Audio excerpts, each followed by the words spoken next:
You decide Monday you're done with sugar. Done. This is it. You've made this decision before, but you mean it this time. And then Tuesday happens.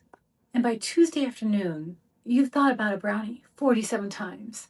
Not because you even particularly wanted a brownie before Monday, but now it's like your brain has a spotlight on it. And you're sitting there like, what is wrong with me? I made it one day. One day. Hi, I'm Dawn. Welcome to Beyond Optimal, where we figure out why your body keeps sending signals that feel like a personal failure that actually aren't. Here's what's actually going on. It's not that you love brownies that much. Maybe you do. But it's that second you told your brain something was off limits, your brain did exactly what it was built to do. It knows the potential threat and it started paying attention. Think about it this way. If someone told you that you could never again go to your favorite restaurant, like it's gone, it's done, you can never go back. Suddenly that restaurant is all you can think about. You probably weren't even thinking about it before, but now it matters. That's just how your brain works. When you restrict a food, when you draw that hard line and say, that's off limits, your nervous system reads it as scarcity. And scarcity to your nervous system is not a neutral thing.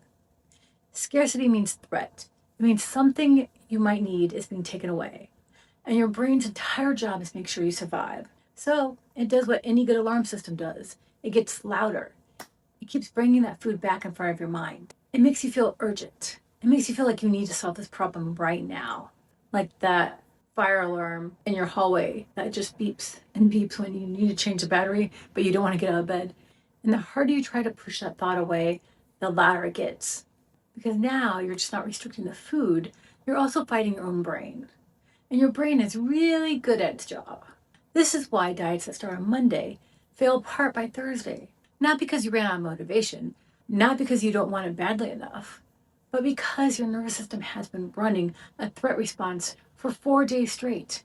And it's exhausted. It wants relief. Smart people, really informed people, and still find themselves standing in the kitchen at 10 p.m. thinking about the thing they swore they wouldn't have anymore. Because this was never a knowledge problem. Information doesn't require a threat response. And that's why the more you learn and the harder you try and the stricter the rules get, sometimes nothing changes because you're solving the wrong problem. So what actually works? Stop trying to out willpower your nervous system. Instead, give yourself 2 weeks. Spend 2 weeks crowding out the sugar rather than eliminating it. Add in more fat, more protein, real food that actually satisfies your body, not as punishment, not as another set of rules, but as information you're giving your nervous system that says, hey, we're okay. There's enough. You don't need to sound the alarm. Because when your body starts getting what it actually needs, something interesting happens. The noise around the brownies gets quieter on its own. You stop thinking about them 47 times a day. Not because you white knuckled your way through it, because your nervous system stopped reading your choice as a threat. This isn't all or nothing. You're allowed to gather information about your own body without it being a moral verdict on who you are. And once you understand what your nervous system is actually doing, you stop fighting yourself quite so hard. And that's when the things actually start to shift. If you want to understand what your nervous system is actually responding to, what's underneath your specific patterns around food, I have a free pattern analyzer linked below.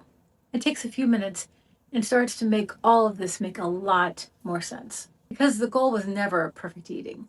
The goal was understanding your own signals well enough that food stops feeling like a battle. This is Beyond Optimal, Out of Range on Purpose. I'm Dawn, and I'll see you in the next one.